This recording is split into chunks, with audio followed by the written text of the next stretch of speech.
നമ്മളിൽ പലരും പറയാറുണ്ട് ഞാൻ സക്സസ്ഫുൾ അല്ല. കുറച്ചുകൂടി ഡീറ്റെയിൽ ആയിട്ട് ചോദിച്ചാൽ പറയും അവരുടെ കൂട്ടുകാരെ കമ്പയർ ചെയ്യുന്ന സമയത്ത് അവർ അനുഭവിക്കുന്ന ഫിനാൻഷ്യൽ ഫ്രീഡത്തിലേക്ക് എത്താനായിട്ട് എനിക്ക് സാധിച്ചിട്ടില്ല. നമ്മുടെ ജീവിത ചെലവുകളും ലക്ഷ്യങ്ങളും നിറവേറ്റാനുള്ള വരുമാനവും സേവിങ്സ് ഉണ്ടാകുകയും പണം കാരണം ആശങ്കയോ മറ്റുള്ളവരെ ആശ്രയിക്കേണ്ടി വരുന്നൊരവസ്ഥയോ ഇല്ലാതാകുന്നതാണ് ഫിനാൻഷ്യൽ ഫ്രീഡം.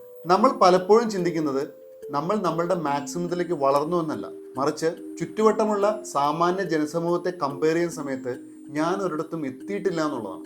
നമ്മൾ എപ്പോഴും കമ്പയർ ചെയ്യുന്നത് നമ്മളെക്കാൾ ഉയർന്ന ജീവിത നിലവാരത്തിലുള്ള വ്യക്തികളുമായിട്ടായിരിക്കും. അങ്ങനെ ചെയ്യുന്ന സമയത്ത് ഓരോ ദിവസം കഴിയുന്തോറും നമ്മളുടെ സെൽഫ് വെർത്ത് കുറഞ്ഞുകൊണ്ടേയിരിക്കും. നമ്മൾ കേട്ടിട്ടില്ലേ, നിങ്ങളുടെ പ്രയാസം നിറഞ്ഞ ജോലി തൊഴിൽ രഹിതന്റെ സ്വപ്നമാണ്. നിങ്ങളെ ശല്യപ്പെടുത്തുന്ന മക്കള് കുട്ടികളില്ലാത്തവരുടെ സ്വപ്നമാണ്. നിങ്ങളുടെ കൊച്ചു വീടില്ലാത്തവന്റെ സ്വപ്നമാണ്. നിങ്ങളുടെ പുഞ്ചിരി വേദനിക്കുന്നവന്റെ സ്വപ്നമാണ്. നിങ്ങളുടെ ആരോഗ്യം ഒരു രോഗിയുടെ സ്വപ്നമാണ്. നമ്മൾ എപ്പോഴും കമ്പയർ ചെയ്യേണ്ടത് ഇന്നലത്തെ നമ്മളെയും ഇന്നത്തെ നമ്മളെയുമാണ്. എല്ലാവർക്കും ശുഭദിനം. Thank you so much.